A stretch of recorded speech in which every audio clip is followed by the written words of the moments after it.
Most of you will know Eusébio as the guy who gives you nightmares when you come across him in Ultimate Team. But what was he like in real life? The truth is, he was even scarier. So much so that the dictator of Portugal during his peak years refused to let him leave the country and went so far as to threaten his life to make him stay at Benfica. You see, Eusébio was like an android built in the lab of Dr. Giro. He could breeze past people in the blink of an eye, he could shrug defenders off him and bat them away like mosquitoes, and he could blast power shots into the top corner like a game breaker on FIFA Street 1. This guy even had the agility and silkiness to rival players of today's age. It's because of this that he was given the nickname the Black Panther. For those that have not seen him play much or just seen the odd goal here and there, grab your pen and paper to take notes, because today I'm going to be telling you guys the entire backstory of Eusébio's humble upbringings to collecting a World Cup Golden Boot and becoming the first black player to win a Ballon d'Or. As always, it won't just be his best goals and assists, there will be some general play and wonderful dribbles so you can get a better idea of just how good he was.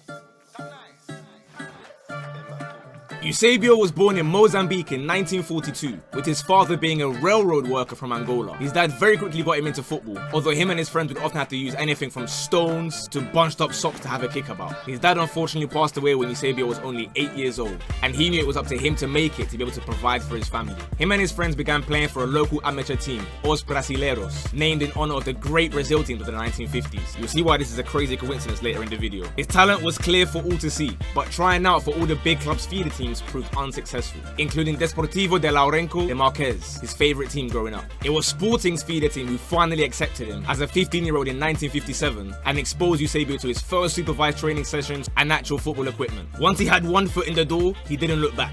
Many young careers were ended in the academy, as Eusébio would power through them on his way to making the first team and spearheading them to the Campeonato Provincial de Mozambique. In that 3-year spell, he bagged 77 goals in 42 matches for the first team, so it's no surprise the Juventus scouts were watching like hawks. However, Eusébio's mum wasn't trying to hear all the Italy talk, and so began one of the craziest transfer sagas of all time.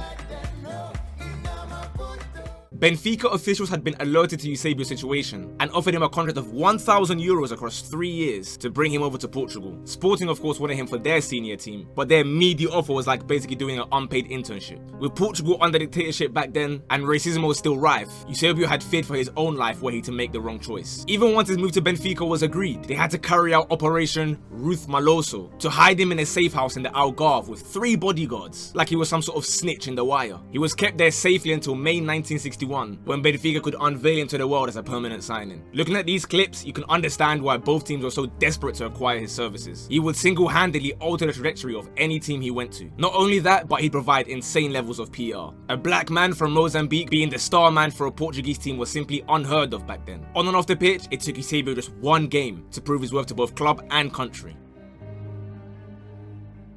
Within his very first friendly, he bagged a hat-trick in a 4-2 win against Atletico Clube de Portugal. In another friendly against the iconic Santos, he came on at 5-0 down to score a hat-trick again before winning a penalty that was unfortunately not converted by Jose Augusto. But that loss didn't stop Eusébio from becoming the face of L'Equipe that day. People could not believe what their eyes were witnessing. He had the PMP that guys would often associate with AFCON ballers, combined with the technical proficiency and tactical awareness of someone that's been playing under Pep Guardiola and Arsene Wenger all his life. Even the referees themselves used to get twisted up by his shot cancels and dribbles. He only played 2 games in that 1960-61 season and still scored in both of them in the League and Cup. But it was the following year where his name began to strike fear in the hearts of defenders across Europe.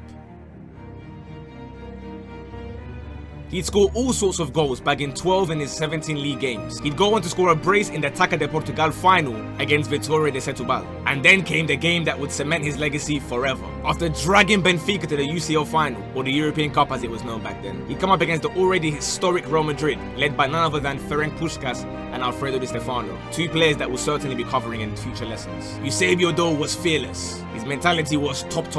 Doesn't matter what your name is, if you try go 1v1 with him, you will quickly be chasing shadows. Lo and behold, he crashed on 2 goals to win the final 5-3. I want to remind you guys, this was his first professional season, and yet he managed to finish 2nd in the Ballon d'Or. Something like that would be simply unheard of in this day and age. But Eusébio was simply built different. He'd continued dominating defenses at home and on the continent as he'd reached another 2 Champions League finals in the following 3 years. Despite losing them both, his sensational form in the 1965 season saw him finally pick up that elusive Ballon d'Or that he'd been so close to on multiple occasions. This is a guy who didn't care about his image. No skin fade, no drip, no tattoos, just goals. And if his status among Europe's elite wasn't enough, he was about to showcase his talent to the entire world, as Portugal qualified for the first World Cup in their history.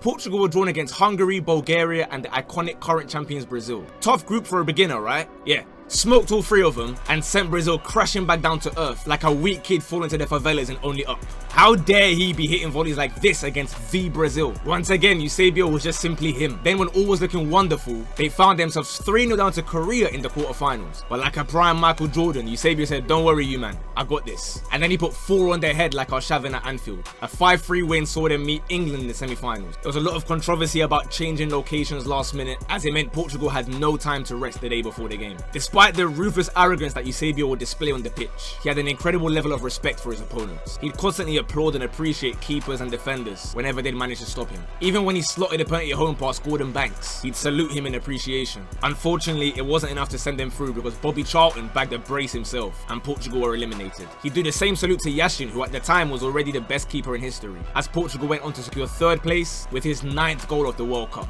I'm sure we all saw how crazy Mbappe's last run was, so imagine how mental it must have been to see Eusébio bagging 9. Despite the heartbreak, it was the best debut tournament from a new team since Italy had won it in 1934. The English were so moved that they quickly released a Eusébio waxwork at Madame Tussauds in London. Now every club in Europe was after him, banging at the gates. So why did he stay?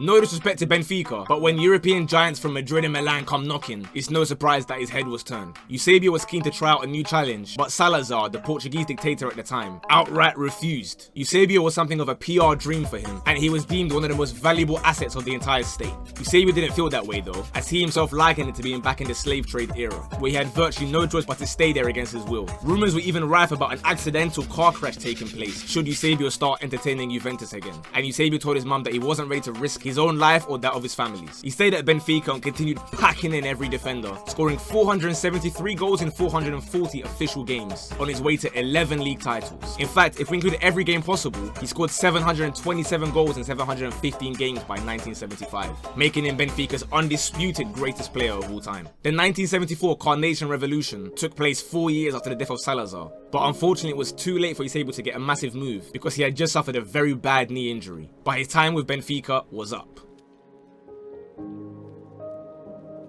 Eusébio would finally leave aged 33, plying his trade in Boston, America and Monterrey in Mexico, before rotating between North America and back home in Portugal, seeing out his career with a North American Soccer League title in 1976. He retired in 1979 to become part of the technical committee of the Portuguese national team. The Portugal that we see today that qualify for every World Cup is not the same as Eusébio's newcomers to the scene. His legacy was undisputed, the numbers speak for themselves, but even after his passing in 2014, you could see the impact he had on the entire country, even outside of just Benfica fans. If this is your first time watching his footage, hopefully you've learned something new today. If you enjoyed this video, make sure to leave a like, because these take hours to make, I can't lie. All the fact checking and collecting as much high quality footage as possible, just so you guys are able to enjoy. With that being said, I will see you guys next week. Class dismissed.